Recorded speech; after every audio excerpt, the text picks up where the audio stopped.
Bismillahirrahmanirrahim. Assalamualaikum warahmatullahi wabarakatuh. Hello everyone. Let me introduce myself. My name is khurul Isfahani. I'm from class 2C, and I made this video for fulfill my public speaking final exam.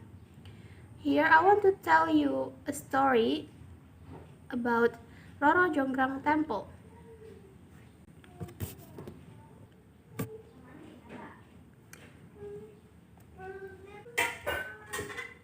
But before we start the story, I want to you guys smiling when you listen to my story. If you have smiling, let we start the story.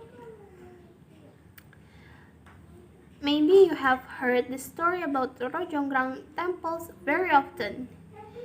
Who doesn't know the legendary story of Bandung Bondowoso, who fell in love with a beautiful princess named Roro Jonggrang? But here I will invite you to remember how the story of beginning Roro Jonggrang Temple in the Prambanan Temple area.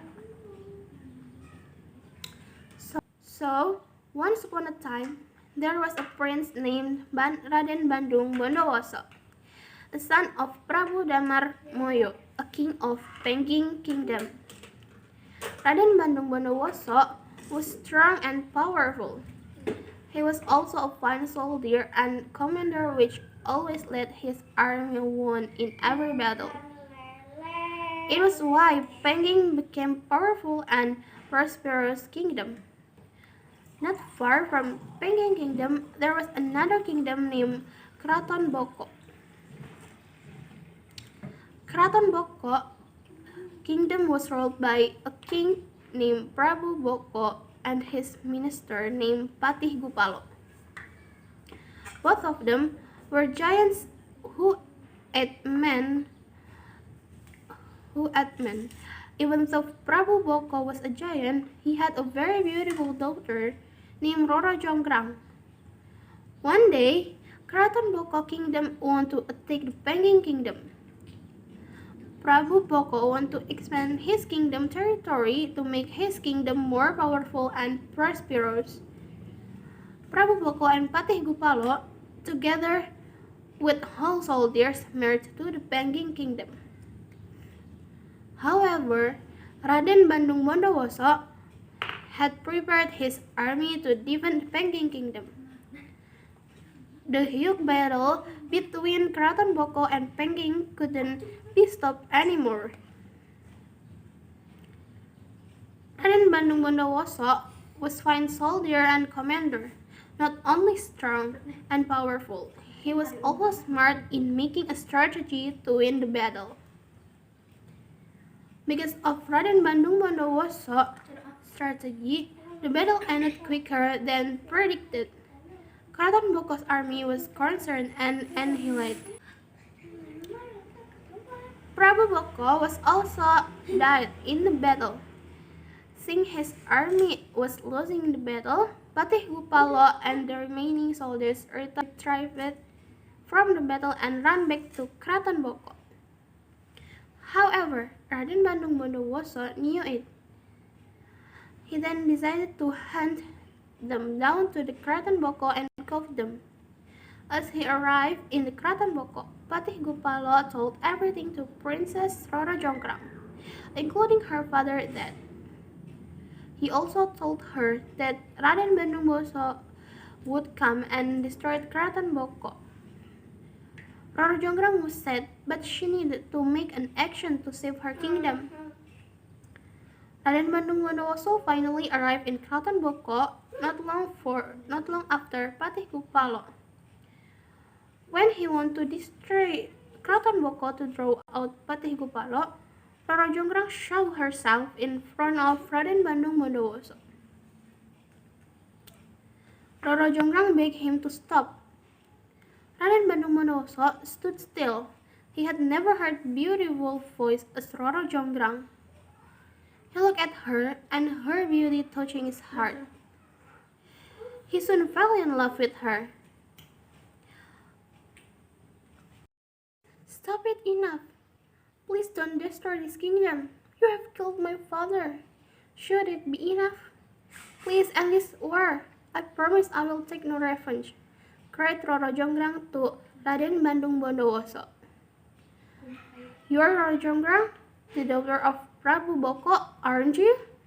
So the rumor is true. Your beauty is beyond compare. I will end this war right at the moment, but you should be my wife, proposed Raden Bandung Bondowoso. Roro Jonggrang didn't want to marry Raden Bandung Bondowoso, the man who killed her own father, but she didn't have other option to save her kingdom. If she rejected Raden Bandung Bondowoso's proposal, the kingdom would be destroyed and everyone would die.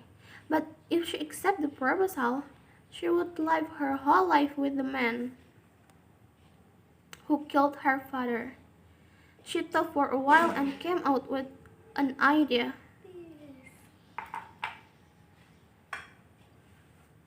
I will accept your proposal and I will marry you, but I want you to make something for me.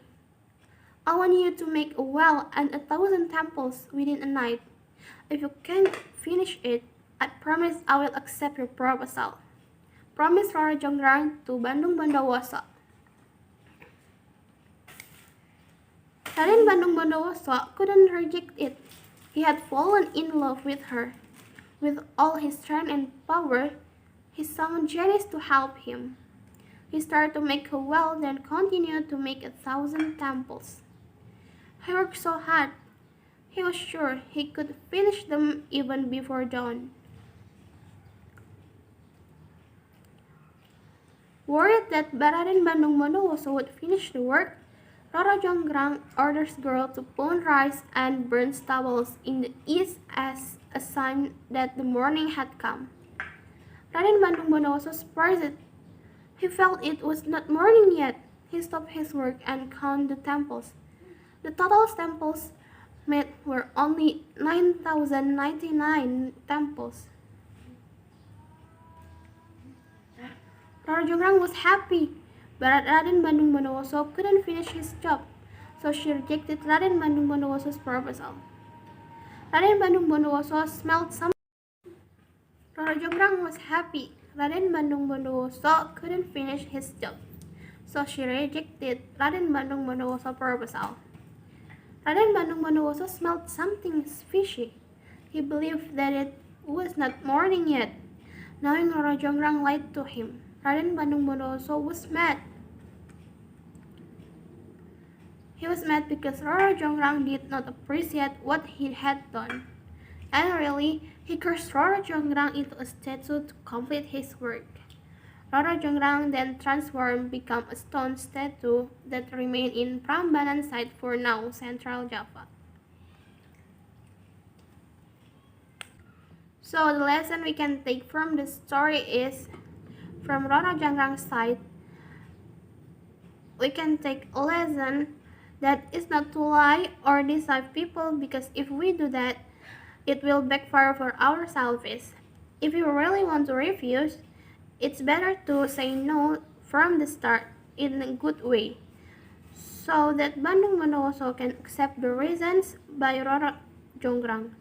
Then from Bandung Bondowoso, we can take a lesson not to be greedy and selfish, because a true king or a leader should have a high sense of caring his people, so that he will never force his own will and want everything he wants achieved. Even though life in this world all have their own storylines written by God. So the point is not to be greedy, selfish, an angry person, and a liar. The rules carried out by Roro Jonggrang for lying to Bondowoso is something that should not be imitated. If we do decide or lie, then the impact will be on ourselves. The lessons we can draw from the legend above are that promise must be kept. Every promise that has been spoken in a debt that we must pay off, and appreciate someone's hard work without playing with their feelings. Before I close the story, I have a quote that is, be good, then you will be treated well too. Maybe that's all from me. I think I was made so many mistakes, so I'm so sorry for it. And thank you for your attention, for listening my story. See you on the next story and goodbye. Wassalamualaikum warahmatullahi wabarakatuh.